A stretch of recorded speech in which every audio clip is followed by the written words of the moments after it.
May dumating na package. May isang kababayan tayo dito sa Japan na nagbigay sa akin ng matagal ko ng gusto pero hindi ko mabili-bili kasi medyo may kamahalan. Nag-mail siya sa akin noong Lunes. Sabi niya kung gusto ko daw ba ay hindi ko na tinanggihan. Tara, samahan niyo muna ako mag-unboxing for today's mini vlog.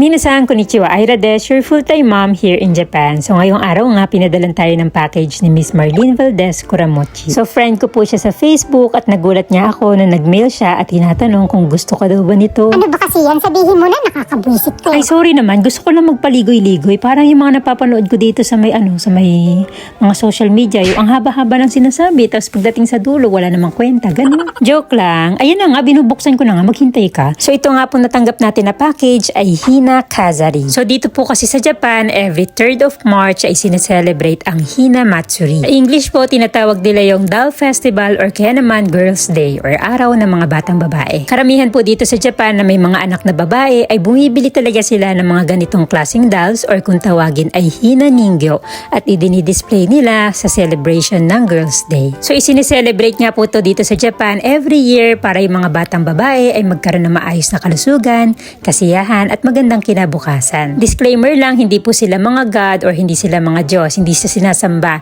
So itong mga manika na po ito, representation lang sila ng emperor, empress at saka yung korte nila nung panahon ng Heian. At para sa katulad kong dukha na hindi nagkaroon ng manika ng bata, ay amazed na amazed talaga ako sa mga ganitong klaseng dolls. Madalas ako nakakakita ng mga ganito sa mga hotel, sa Takayama, sa Gifu, sa mga pinag-i-stayan namin kapag nagbabakasyon kami at na-amaze talaga ako kasi sobrang perfect talaga ng pagkagawa. Mapapawaw ka talaga kasi hindi pa ako nakakita ng ganito nung bata pa ako. Kaya naman minsan iniisip ko, pwede bang ibulsa to? Joke lang. So sa sobrang excited ko nga, pinaglalabas ko na po silang lahat kahit hindi pa naman March. So ayan na nga, ang laman po ng ating package ay Hina Ningyo des. Napakarami po nila. Tignan nyo naman kung gaano karami. Sugoi desho at sila magaganda.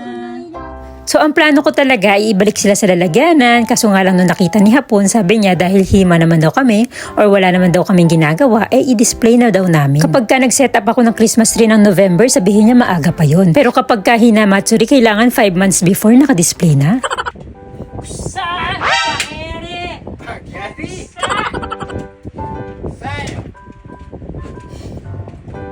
Nakakasuffocate yung pagmamahal ng asawa ko, pero ito talaga yung sekreto sa matibay na pagsasama. Pero bakit ganun? Nung bago pa lang kami nagde-date, never ko siya narinig umutot at hindi ko man lang naamoy ang kanyang utot. Bakit ngayon? Napakabaho pala.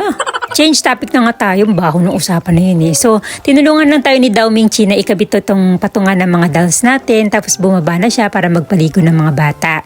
Itong pulang cover niya, mukha lang siyang madaling ikabit, pero ang totoo mahirap. Nag-i-slide kasi, kaya naman pinatungan ko ng mga stuffed toys para ma-shape ko siya na maayos. After nun, isa-isa ko nang inayusan yung ating mga dolls, yung kanilang mga sombrero, yung buhok nila, yung damit nila, yung position ng mga espada, saka mga hawak nila. Hindi talaga ako makapaniwala na sobrang ganda pa rin nila kahit na luma na sila. Alam mo yun, naluma lang sila ng konti pero walang sira, kumpleto yung gamit. Napakasinop ni Ate Marlene sa gamit. Actually, ang ini-expect ko may mga kulang-kulang na, hindi na ganun kagandahan, may mga luma na kasi talagang bata pa yung anak niya nung dinidisplay nila to, pinasahan niya ako ng photos. Ito nga yung photos, 'di ba? And dalagitan na yung mga anak niya ngayon. So napakatagal na nito sa kanila.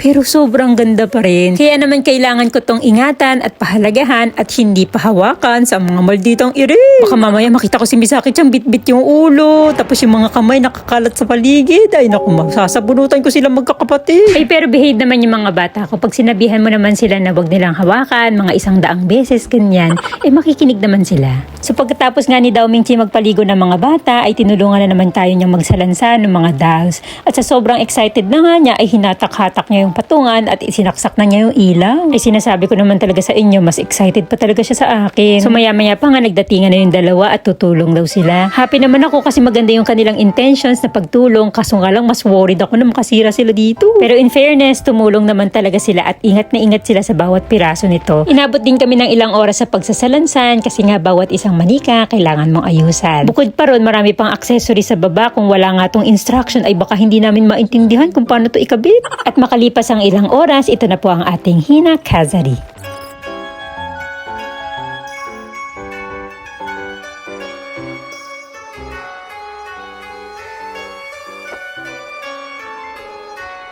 Thank you for watching and thank you Ate Mardin. Daiji ni shimasu. Please like and share naman for more upcoming videos. Bye!